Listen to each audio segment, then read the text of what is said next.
Great morning दोस्तों, नमस्कार। Chapter number 2 mutual fund के लिए आज मैं स्टार्ट कर रहा हूँ। I am going to start with chapter number 2। I have already completed chapter number 1। बेटे हम कर रहे हैं एनआईएसएम के 5A series in regard to mutual fund distributor, और आप बनने वाले हैं म्यूचुअल फंड डिस्ट्रीब्यूटर।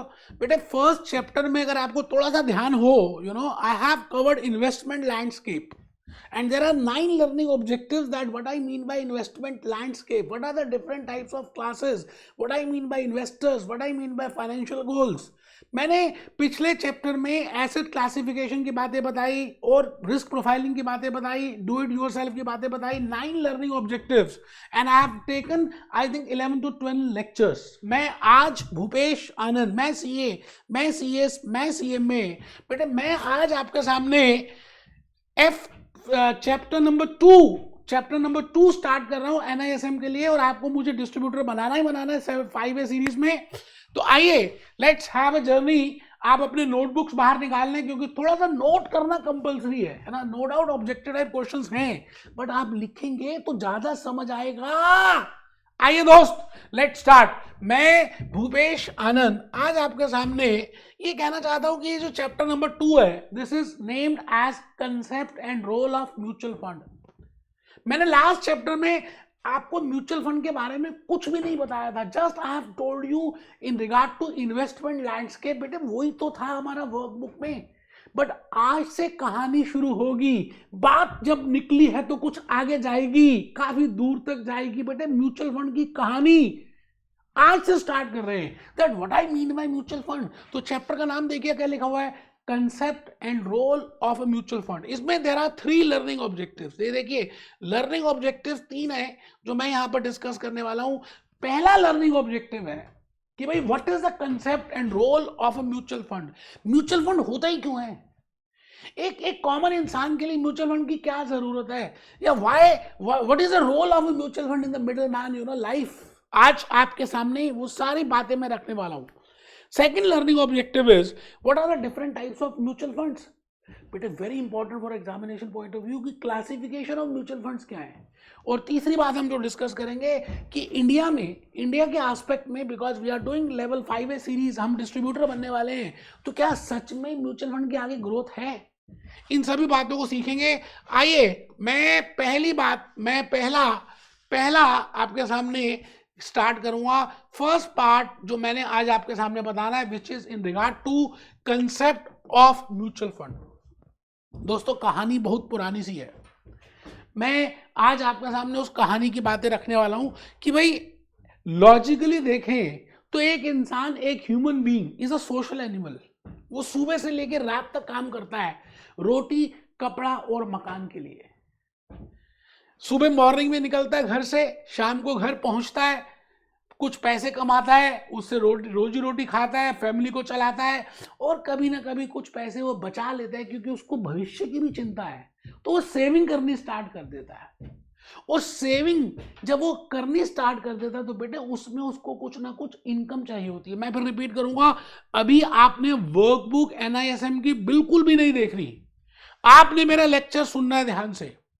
मैंने इस लेक्चर में सब कुछ ऑटोमेटिकली कवर कर दिया. हम डायरेक्टली क्वेश्चंस में आ जाएंगे क्योंकि बेटे वर्कबुक काफी मोटी सी है. आपको मैं क्या बताऊं, वर्कबुक की अगर आपने हार्ड कॉपी नहीं निकलवाई तो निकलवा लीजिए पैसे. तो मैं कहूंगा 5A सीरीज की आप इसकी हार्ड कॉपी तो जरूर निकलवा लें. ठीक है, पढ़नी नहीं है. पहले आप मेरी बात को सुनेंगे, उसके बाद अगर क्वेश्चंस नहीं हो रहे तो फिर देखेंगे. वैसे 99.99 आपसे क्वेश्चंस हो जाएंगे. मैं कराऊंगा बेटे, भूपेश आनंद कराएगा. चलिए मैं कहानी शुरू कर रहा हूं. मैं आज आपको अपनी से बात ये करना चाहता हूं कि म्यूचुअल फंड का एक्चुअली में कंसेप्ट है क्या. दोस्तों आप डायरेक्टली भी किसी भी कंपनी के शेयर्स डायरेक्टली एक्सचेंज से जाकर अपना डीमेट अकाउंट ओपन करके परचेज कर सकते हैं. You can directly buy for Nerolac, you can directly buy for Maruti Suzuki, आप डायरेक्टली अपोलो शायर्स के, आप डायरेक्टली HCL के, आप डायरेक्टली नारायण मूर्ति इन्फोसिस के, आप डायरेक्टली किसी भी कंपनी के, those companies which are listed companies, I can buy those shares. But सवाल आता है कि आपको क्या बाय करना है, कब बाय करना है, कब बेचना है. आपको क्या लगता है कि सभी के पास नॉलेज होगी. In the last chapter we have discussed that do it yourself और विद द प्रोफेशनल हेल्प. तो मैंने वहां पे बताया था कि बेटे एक कॉमन इंसान के पास इतनी नॉलेज नहीं है, उसके पास टाइम भी नहीं है, उतनी स्किल्स ही नहीं है। तो एक तो ये होता ना कि आप डायरेक्टली इन्वेस्ट कर सकते हैं in the security markets, in the Bombay stock exchange, in the national stock exchange, we can directly invest. But sometimes we lack that type of skill. We don't have that much time. हम अपने कामों से इतने busy हैं. तो generally investors क्या करते हैं, कुछ इन्वेस्टर्स मिलकर, कुछ छोटी मछलियां मिलकर एक बड़ा समूह इन्वेस्टमेंट का एक पैसों का पूल बनाती हैं. जैसे स्विमिंग पूल होता है, स्विमिंग पूल में पानी रे पानी. तो देखिए मैंने यहां पर ये कहा कि कुछ इन्वेस्टर्स मिलकर अपने पैसों का पूल बनाते हैं और उस पूल की इन्वेस्टमेंट करते हैं, और वो डायरेक्टली मार्केट में नहीं कर रहे. फर्स्टली दे इन्वेस्ट और दे रिलाई और they trust on a particular fund manager. जैसे आपने सुना होगा HDFC mutual fund, ICICI, axis bank, कितने सारे आजकल आप म्यूचुअल फंड सुन ही रहे हैं. तो उन सभी का फंड मैनेजर होता है. तो बेटे वो पैसे जो इन्होंने इन्वेस्ट किए, जो इन्होंने सेव किए, वो डायरेक्टली फंड मैनेजर को इन्वेस्ट दे देते हैं. अब ये फंड मैनेजर्स कौन होते होंगे अभी हम देखेंगे. वैसे मोटा मोटी आपको बताऊं तो बेटे दीज आर प्रोफेशनल्स, जो CFAs जिन्होंने किया है, chartered accountants, company secretaries, cost accountants, those have the huge knowledge कि भाई किसी कंपनी का एनालिसिस कर सकते हैं, उसका आराम से फंडामेंटल एनालिसिस कर सकते हैं, टेक्निकल कर सकते हैं, उस कंपनी के बारे में समझ सकते हैं, उस कंपनी के फ्यूचर एस्पेक्ट्स को देख सकते हैं, उसकी वैल्यूएशन देख सकते हैं. तो ऐसे लोग जो ये कंपनी के लिए इतना कुछ कर सकते हैं, मैं कहूंगा those are named as fund managers and they will invest in the security market. अब बेटे बात समझनी है कि सिक्योरिटी मार्केट का मतलब खाली इक्विटी शेयर्स नहीं है.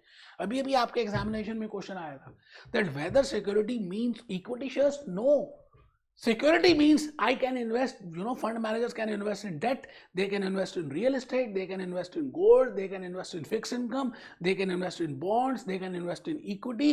सभी में कहते हैं सिक्योरिटी का मतलब है टोटल, पूरा. तो यू कैन इन्वेस्ट एनीवेयर. तो फंड मैनेजर्स को जो आपने पैसे दिए और उनको जिम्मा दे दिया कि भाई साहब आप हमारे लिए इन्वेस्ट करो, हम आप पे ट्रस्ट करते हैं, हम आप पे विश्वास करते हैं, we rely on you, you invest. So now these fund managers can be of HDFC, they can be every company, every mutual fund, they have their own fund managers. अब ये इन्वेस्ट करते हैं किसके बिहाफ में, investors के behalf में. बेटे असली में मालिक यही है. अब इस फंड मैनेजर ने अज्यूम कर रहा हूं 40% का रेट ऑफ रिटर्न अर्न किया, तो बेटे 40 का 40% they have to give to that particular investors. आपको पता है इन्वेस्टर्स का डायरेक्ट रिलेशनशिप होता है रिटर्न और risk. They want to get more return. तो जो भी रिटर्न आएगा, 40% आया तो 40% मिलेगा, 30% आया लेट इट बी 30% तो 30% मिलेगा. इट मीन्स इन्वेस्टर्स को वो सारे पैसे मिलेंगे. But the point is this fund manager ये जो फंड मैनेजर है, इसको एक फिक्स अमाउंट ऑफ फीस मिलेगी. ध्यान से सुनना. Fund manager will get fixed amount of fees which is regulated by SEBI, कि भाई उससे ज्यादा नहीं ले सकते, इनको फिक्स अमाउंट मिलेगा. चाहे प्रॉफिट हो, लॉस हो, 100% प्रॉफिट हो, 90% प्रॉफिट हो, 10% लॉस हो, it hardly matters. They will get a fixed amount. Along with that, जो भी अर्निंग ये करेगा फंड मैनेजर, जैसे अज्यूम कर रहे हैं, मैंने यहाँ पे एग्जांपल दिया 40% की अर्निंग की है ना, तो कुछ रेकरिंग एक्सपेंसेस भी होते हैं बेटे. जो रेकरिंग एक्सपेंसेस इनको इन्वेस्टर्स को बियर करने पड़ते हैं. मैं अभी आपको आने वाले लेक्चर में बताऊंगा that what I mean by recurring expenses. मैं अज्यूम करता हूँ let 2% with the recurring expense, तो 38% हम किसको दे देंगे, इन्वेस्टर्स को दे देंगे. इट मींस रेकरिंग का मतलब क्या है, जो बार बार होते हैं. जैसे म्यूचुअल फंड के डिस्ट्रीब्यूटर्स, जो म्यूचुअल फंड डिस्ट्रीब्यूटर्स आप बनेंगे, you will be getting commission. There are so many other expenses. So those expenses which occur again and again, those are named as recurring expenses. Now those expenses will be deducted from the income and the balance amount will be given to these persons. I think यहाँ तक आपको थोड़ी सी बात समझ आ रही है. मैंने कहा म्यूचुअल फंड, जैसे नाम भी देखो क्या है, म्यूचुअल मतलब हम सबका, फंड का मतलब हम सबके पैसे इकट्ठे होकर हमने किसी प्रोफेशनल को दे दिए और उस प्रोफेशनल ने आगे इन्वेस्ट किए कि भाई उस किस कंपनी के शेयर्स लें, किस कंपनी का हाइब्रिड लें, किस कंपनी का. अब पॉइंट ये आता है कि हर म्यूचुअल फंड की अलग अलग स्कीम्स होती हैं. अब ये वो आएंगे कि ऑब्जेक्टिव्स क्या हैं. जैसे आपका यहाँ पर जब आप as a mutual fund distributor का वर्क कर रहे हैं करेंगे तो you can have a different objective. कोई आप में से इन्वेस्ट कर रहा है इस कोर्स को कर रहा है because he want to get the knowledge, कोई अपना बिजनेस इंक्रीज करने के लिए कर रहा है, किसी को गाड़ी चाहिए वो कहता है इस बिजनेस में मैं ये करूंगा, फिर इंश्योरेंस करता है इसके ऐसा कर, it means you have different types of objective. Similarly एक म्यूचुअल फंड में इन्वेस्ट करने के लिए इन लोगों के अलग अलग ऑब्जेक्टिव्स होते हैं और उन ऑब्जेक्टिव्स के बेसिस में हम देखेंगे कि कैसे आप इन्वेस्ट कर सकते हैं। आई थिंक अभी तक आपको थोड़ी सी बात ये समझ आ गई है। ये देखिए जी, फंड मैनेजर ने पैसे कमाए और इस फंड मैनेजर ने रिटर्न अर्न किया और इसको पास बैक कर दिया to the investors with a common goal. अब ये गोल क्या है वो देखेंगे कि सबका गोल अलग अलग हो सकता है, वो डिपेंड करता है, अभी हम उस पर नहीं जा रहे। I think concept of A mutual fund समझ आ गया क्या सभी को? हाँ जी बताइए sir, concept of A mutual fund समझ आ गया? अभी मैं आ रहा हूं कि भाई what are the investment objectives of a mutual fund. No there can be different types of objectives. हम अपने घर की बात करें तो यू नो सभी फैमिली मेंबर्स के अलग अलग ऑब्जेक्टिव्स होते हैं, है ना? इसी तरह से अलग अलग म्यूचुअल फंड के डिफरेंट डिफरेंट ऑब्जेक्टिव्स हो सकते हैं। अब डिपेंड करता है कि वो ऑब्जेक्टिव्स में आप as a investor whether you are watching liquidity, क्या पता आपका लिक्विडिटी ऑब्जेक्टिव हो, आप चाहते हो कि भाई आपके पैसे जैसे सेविंग अकाउंट में रहते हैं बिल्कुल वैसे रहें, जब मर्जी जैसे मर्जी जाकर आप निकाल लो, दिस कैन बी ऑब्जेक्टिव। बेटे जो ओल्ड एज वाले होते हैं जनरली उनको ऑब्जेक्टिव लिक्विडिटी होता है। तो अब पहली बात हम यहाँ पे ये डिस्कस करेंगे जो आपके NISM के 5A सीरीज की म्यूचुअल फंड में चैप्टर 2 में पॉइंट दिया है that what are the investment objectives of a mutual fund. तो investment objectives of a mutual fund को जानने से पहले आपको इन्वेस्टमेंट ऑब्जेक्टिव्स ऑफ इन्वेस्टर्स पता होने चाहिए, क्योंकि जैसे जैसे ऑब्जेक्टिव्स होंगे इन्वेस्टर्स के उसी तरह के इन्वेस्टमेंट ऑब्जेक्टिव्स वाले म्यूचुअल फंड को हम बाय कर लेंगे। तो देखिए एक एक एक यहां अगर आपको दिख रहा हो तो बेटा ये लिखा हुआ लिक्विडिटी, ये क्या लिखा है? लिक्विडिटी। तो now liquidity can be a objective of a investor. Now it depends कि आपकी एज क्या है, आपका रिस्क प्रोफाइल क्या है, आपका थॉट प्रोसेस क्या है, बड़ा सारे फैक्टर्स पे डिपेंड करता है लिक्विडिटी कि आप लिक्विडिटी रखना चाहेंगे या नहीं रखना चाहेंगे। Second objective can be stability. बेटे आपने इन्वेस्ट कर दिया, कुछ निवेशक ऐसे होते हैं, कुछ इन्वेस्टर्स ऐसे होते हैं जो चाहते हैं कि हमें स्टेबिलिटी मिले। हम ये नहीं कि कभी ऊपर कभी नीचे, ठीक है, जैसे गंगा जी बहती है आराम से 10%, 12%, 15%, 18% मिलता रहे आराम से। तो कुछ इन्वेस्टर्स की objective is to have a stability. There are some investors who want income कि भाई डिविडेंड इनकम मिले और कुछ रिटर्न में मिलता रहे। जैसे आप मतलब कहीं इन्वेस्ट करते हैं कहीं कहीं पे आप, तो आपका ऑब्जेक्टिव ही रहता है कि यार या तो रेगुलर कुछ इनकम आती रहे, डिविडेंड आता रहे, इंटरेस्ट आता रहे, तो देयर कैन बी ऑब्जेक्टिव। अच्छा ग्रोथ भी हो सकता है, जैसे मैंने कोई आपको याद है मैंने एक एग्जांपल कराया था चैप्टर 1 में कि भाई एक छोटी सी बेटी होती है बंटी की और उसको चंद्रयान 3 के बाद उसका मन करता है कि वो भी एस्ट्रोनॉट बने और अभी वो 6 और 7 ईयर्स की एज की है। तो बंटी को कौन सी स्कीम लेनी चाहिए? उसका ऑब्जेक्टिव क्या होगा? ग्रोथ स्कीम, कि जब मेरी बेटी 15-20 साल की हो जाए तो ये ग्रो होकर इतना अमाउंट आ जाए कि I can easily make my daughter and she can easily go for that particular course. तो growth can be an objective. आप ये बताइए ना, हमारे घर में अलग अलग सबके ऑब्जेक्टिव है यार। किसी को कुतुब मीनार जाना है, किसी को लाल किला जाना है, किसी को ताजमहल जाना है, किसी को चाय पीनी है, किसी को डोमिनोज पिज़्ज़ा जाना है, कोई मैकडोनल्ड जा रहा है, जैसे पागल से हो गए हो। Similarly investors have different types of objectives and the last objective can also be opportunity. आपको पता है कोविड सिनेरियो में फार्मास्यूटिकल कंपनी सबसे ज्यादा ग्रो किया है, सारी इंडस्ट्री डाउनफॉल में थी, फार्मास्यूटिकल इंक्रीज जा रही थी। तो it means if you are looking for opportunity then you have to invest in those. अब हम सबसे पहले काम investment objective of mutual fund से पहले we will be firstly finding out that what are the objectives of a investor. वो investor का जो ऑब्जेक्टिव है that will be the objective, that can be objective of mutual fund also। तो कोई भी mutual fund जब start होता है ना, और उसमें स्कीम्स होती हैं।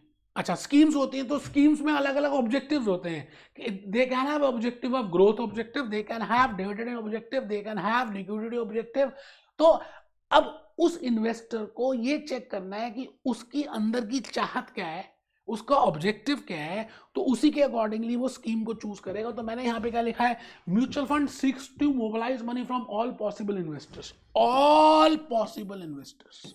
आई थिंक आपको ये बात तो सबको समझ आ गई, but I want to say in regard to all possible investors. Second is, since investors have different investment preferences, सभी के अलग अलग होते हैं। आप एक रेस्टोरेंट में खाना खाने जाते हैं, फैमिली मेंबर्स गए, सबका कुछ पिज्जा खाने का मन करता है, किसी का पाव भाजी खाने का मन करता है, किसी का पापड़ी चाट खाने का मन करता है। तो all investors have different needs, they have different belief, they have different thoughts. So mutual fund mobilize different pools of money and such pool of money is called mutual fund scheme. I think आप समझ रहे हैं। तो सब objectives के अलग अलग हम स्कीम्स बना देते हैं।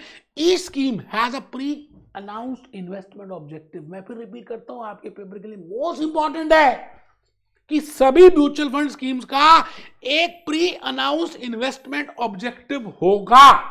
तो बेटे चैप्टर 2 कर रहे हैं, मैं छोटे छोटे लेक्चर से आपको लॉजिकली सारी बातें समझाने की कोशिश करूंगा, और आप अगर लिखेंगे ना तो यकीन मानिए आपकी अंडरस्टैंडिंग और बढ़ जाएगी। इसके बाद जब आप वर्कबुक पढ़ेंगे तो आपको लगेगा यार सब कुछ तो किया हुआ था, है ना। तो हमने चैप्टर नंबर 2 स्टार्ट कर दिया है। चैप्टर नंबर 2 का नाम है concept and role of a mutual fund. There are 3 learning objectives and I have already cleared, I have already delivered lecture number 1। मुझे लगता है 3-4 लेक्चर्स में पूरा चैप्टर नंबर 2 हो जाएगा। दोस्तों प्लीज लिखें, मैं 1 सेकंड के लिए हट रहा हूं, आप लिखें दोस्त।